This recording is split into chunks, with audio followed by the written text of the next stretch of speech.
Hey, Retcon Raider here, and welcome back to another monthly retrospective. Sure, we're running a couple of weeks late and we're almost into June, but that's pretty much par for the course. Sometimes there's just not much to say, and other times I'm just too busy with higher priority projects. First of all, April was actually a pretty quiet month. I mean, we were still seeing some heightened activity from the Wasteland 3 beta series back in March, but otherwise it was pretty routine, at least until the last couple of weeks, at which point I ended up getting hit with an unexpected double whammy. Firaxis made their surprise announcement about XCOM Chimera Squad, and Microsoft caught me completely off guard by offering me an early copy of Gears Tactics. Obviously, both of those were immediate high-priority projects, which is a big part of the reason I suddenly went quiet for almost a full week straight. It's not that I suddenly decided to take a week off, but more that I was trying to quickly familiarize myself with Gears Tactics and prep several episodes in advance. That way, I would have enough free time to immediately jump on Chimera Squad once it came out a few days later, and start jamming out content for both games as quickly as possible.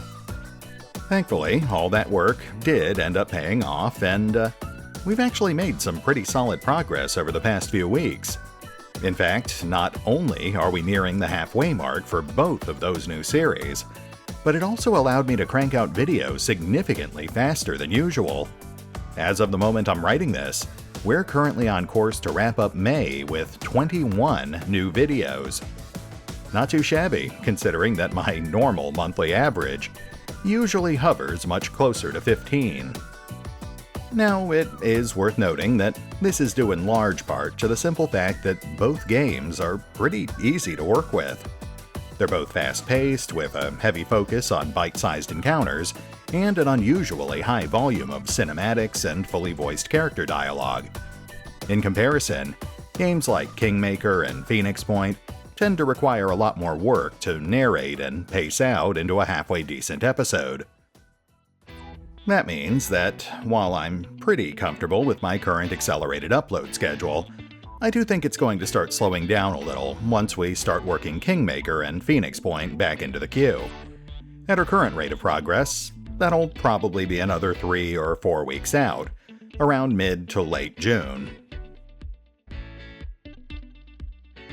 Anyway, with all that said, let's finally go take a look at the numbers. According to the analytics, April was actually a pretty solid month. I mean, obviously it wasn't as strong as March, but that's not really much of a surprise. As interesting as they are, games like Chimera Squad and Gears Tactics just can't compete with the level of hype surrounding a game like Wasteland 3. Still, despite that, throughout the month of March, we ended up pulling in about 730 new subscribers, 207,000 global views, and a grand total of roughly 43,000 hours worth of overall watch time. That is still significantly higher than our usual numbers, especially right after coming out of the Q1 slump. Glancing at the performance charts, we can actually see that much of this success is due to the lingering hype surrounding the Wasteland 3 beta series, though both Gears and Chimera Squad did end up securing slots in the monthly top 10. It's also worth noting that Wasteland 3 had the entire month to build up those numbers, while Gears and Chimera Squad only popped up towards the latter half of April, meaning that despite getting some pretty solid numbers, they only had about a third of the time to build them in. I suspect we'll see them creeping a little higher on the list once we get the final numbers for May. Then again, I'll also note that Chimera Squad does seem to be struggling a little in the current weekly analytics, so it might just end up dropping off the top 10 list entirely. That actually brings me to the next thing I wanted to talk about, which are the different trends I tend to see around each of these different series. In this particular case, let's go ahead and start with Gears Tactics and Chimera Squad, since they're the most obvious examples. Both series are relatively new, both launched around the same time, and both are part of an already successful franchise. It also helps that they're both also part of the same niche genre, so it makes it pretty easy to compare them, at least from an analytical point of view. Now, first off, I'll start by saying that neither series has been spectacularly successful. That's terminology I would reserve for things like the Kingmaker Beta series, or the much more recent Wasteland 3 series, both of which included episodes that topped a 6-digit view count. Still, both Gears and Chimera Squad have been fairly solid performers, falling in line much more closely to my usual per-video averages. They both started off relatively strong, with about 2,000 to 3,000 views during the first few episodes, but then started slowly but steadily tapering off as we got deeper into each of the two campaigns.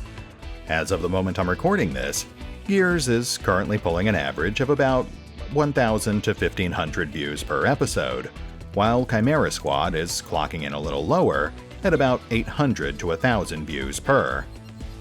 That actually puts Chimera Squad right on the edge of the danger zone as far as the weekly analytics go. Once a series dips below 1,000 views per, that's when I have to start thinking about phasing it out. In this particular case, however, I'm determined to see the series all the way through, both because we're already about halfway through the campaign, but also because it's being actively sponsored by one of my current patrons.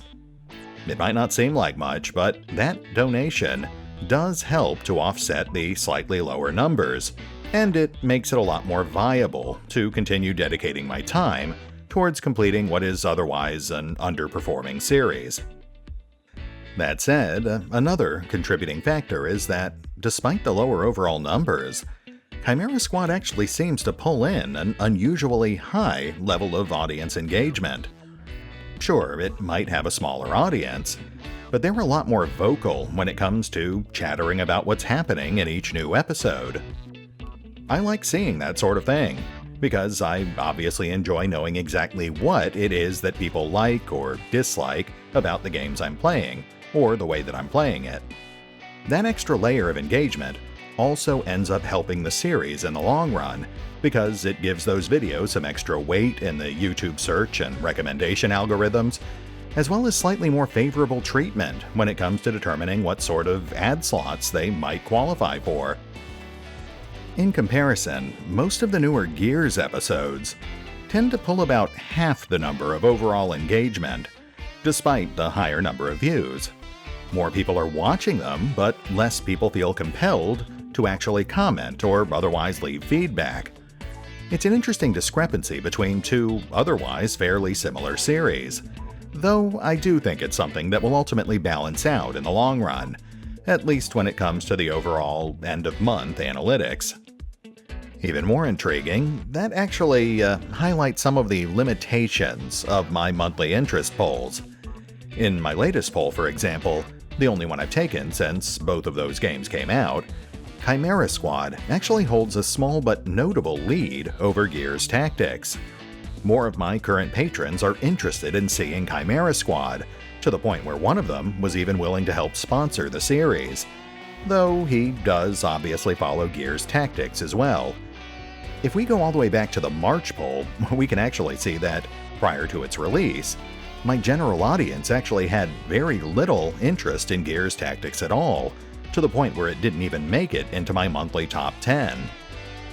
That actually really highlights the inherent limitations of those monthly polls.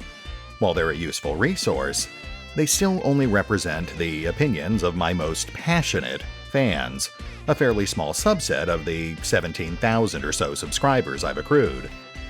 If I were to go purely by those polls, then I would have ended up spending a lot more time focusing on making new Chimera Squad episodes, which would be bad for the channel, because it's actually the weaker of our two current ongoing series.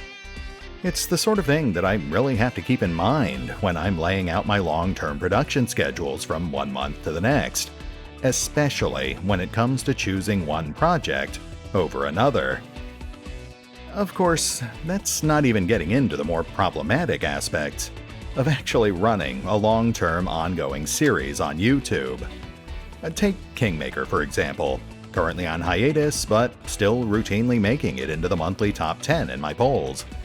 That's a rather unusual series because it's very much a popular series, beloved by both my patrons and my general audience alike. But from a purely analytical point of view, it actually doesn't tend to perform all that well whenever the series is active. At least not on an episode-by-episode basis. Now, obviously, the series did get off to a pretty solid start, way back in late 2018 when the game first launched. After that, however, we saw the usual slow but steady decline from one episode to the next.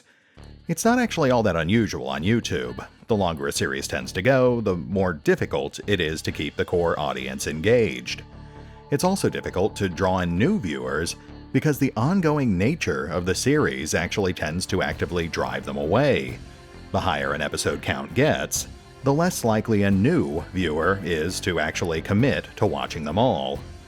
That's actually one of the chief contributing factors to some of the goofier trends on YouTube, most notably the period where a lot of the bigger channels stopped putting episode numbers on their episodes entirely, making it exceptionally difficult to actually navigate through those episodes in proper order.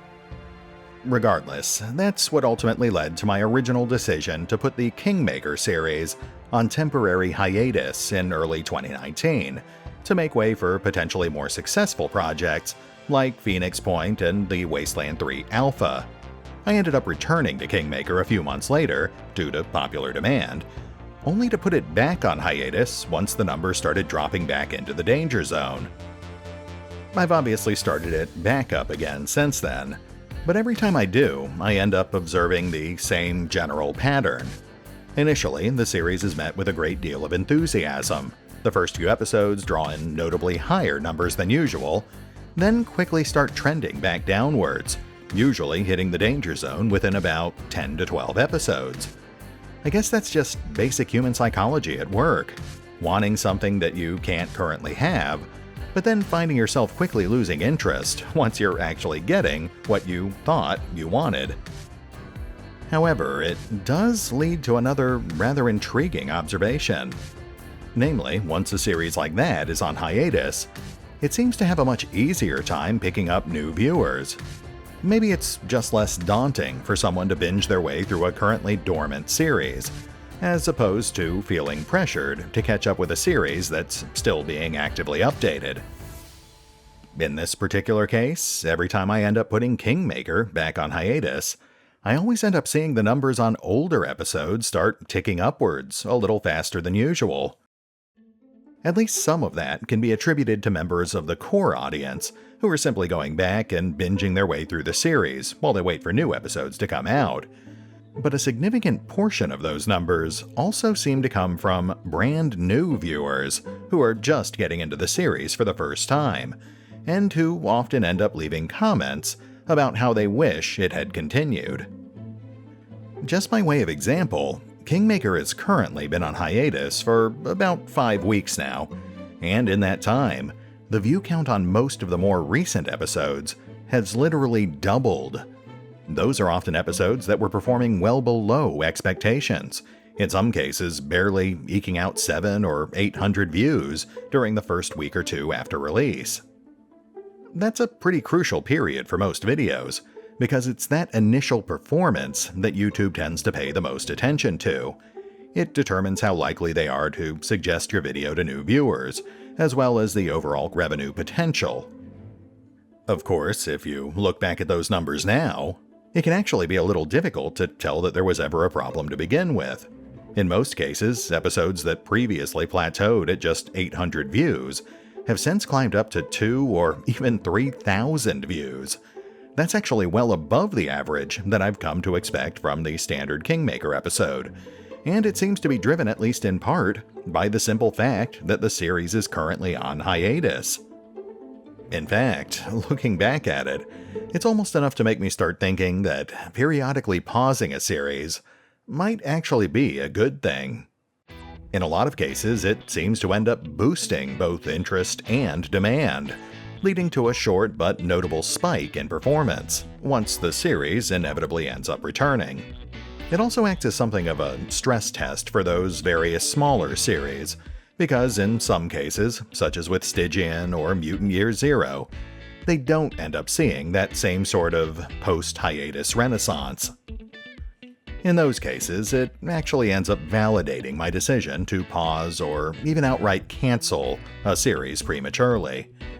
It basically shows that those series never would have ended up fully justifying the amount of time and effort I would have otherwise ended up sinking into them, and that I was in fact better off shifting my attention to other newer projects that, in many cases, had a greater potential for success. Though, that said, I'd be lying if I claimed I wasn't still interested in eventually going back and tying up at least a few of those old loose ends. I often find myself thinking about some of those older series, especially the ones that were almost finished already, like Stygian and Fallout Van Buren. I suppose it's really just a matter of finding the right time for those sorts of projects, possibly during a slower month, or maybe when I can supplement them with something that I know is going to be much more successful, like Wasteland 3 or Wrath of the Righteous. Of course, then I suppose the question becomes whether it's wise to split my attention between what is basically a guaranteed successful project and one that hasn't performed consistently in the past. Logically, I suppose it would make more sense to just double up on the more successful series instead, even if the less successful series is still one that I would like to complete. Anyway, I suppose the short of it is that this doesn't necessarily mean I'm going to start putting any of my ongoing series on hiatus anymore or less regular than usual. It just means that I'm starting to realize that periodically pausing a series isn't necessarily a bad thing. It helps separate the ultimately unsuccessful niche projects from the truly enduring fan favorites, and also tends to make those series both more accessible and more successful in the long run. As always, even now, 3 years into this whole YouTube thing, I'm still trying to figure out exactly how a lot of this stuff works. Sure, there are plenty of shortcuts I could be taking to help make the channel more successful more quickly, but I'd really rather figure this stuff out on my own. Experimentation and observation make it a lot easier to find approaches that I'm comfortable with, and make it a lot easier for me to continue keeping a finger on the pulse of what my audience seems to want. Not just what they tell me they want, but also what they actually seem to end up watching. In the long run, I think that can only end up benefiting the channel. And hey, it just goes to show that you guys do end up having a very real, very tangible effect on the channel's continued direction and growth. As always, that is something that I will eternally be thankful for. At any rate, I think that's more than enough rambling for 1 month, so let's go ahead and start wrapping things up. I do actually have more to say, but you can probably tell my throat is a little sore, and I can always save that stuff for next month's retrospective, for the ever-dwindling number of folks who actually care about that sort of thing. For now, I'd like to dole out the usual round of thanks, both to you, the viewers, as well as the raiders, the folks who are generous enough to continue supporting the channel financially, even during these increasingly trying times. That said, special thanks to the honorary raiders from back in April: A Normal Joe, Austin Fagan, Benjamin Gray, Brad Quinn, Cecil Kane, CRXCRVS, Eugene Foten, ICU Uwu, Kim S. Jensen, Mark Richards, Matt Lietzen, Maximilian Monk, Mozzie Melton, Mike Zitter, Mr. Scar Lectures, Rob H., Sander Temijer, Tom Edward Idland, and Yokes. And extra special thanks to the veteran raiders from April: AdriRaven, Alois, Ash, Ben Hollingshead, Drakiith, Eric Teichmiller, Exsellsior, James Trimmier, Jace Orcblood, Laura and Mike, Leroy Nukenson, Loolaloo, Matthew Holmquist, Mildly Nuclear, Nod Goblin Nico, Sir Skelibate, The Cursed Typewriter, and Woe77. Oh, and as usual, honorary mention goes to the Raider Elite, the fine folks like Revenant, Anerdinwarpaint, Mike Spark, and Valinrook, who go above and beyond with their support, to the point where they're actively sponsoring one or more of my current ongoing series. It's thanks to folks like them that I can continue spending time with projects like Phoenix Point and XCOM Chimera Squad, as opposed to more aggressively shuffling from one project to the next, in search of some way to meet the channel's ever-increasing overhead. Of course, I'm not going to start griping about that just yet. Like I said, these are increasingly trying times, not just for me, but I'm sure for all of us.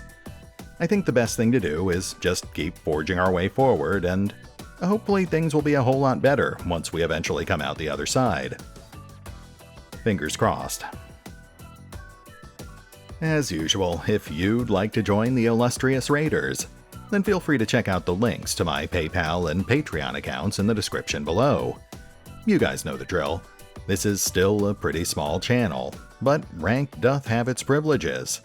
In this case, in the form of regular updates, monthly polls, preferential placement on my waiting lists, and even the occasional sneak peek at some of my upcoming videos.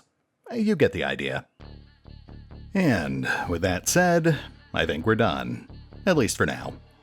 I've got a new batch of Gears and Chimera Squad episodes to work on, so this is Retcon Raider, signing off. Thanks for listening. Oh, and remember, if you need to contact me for any reason, then feel free to leave a comment down below.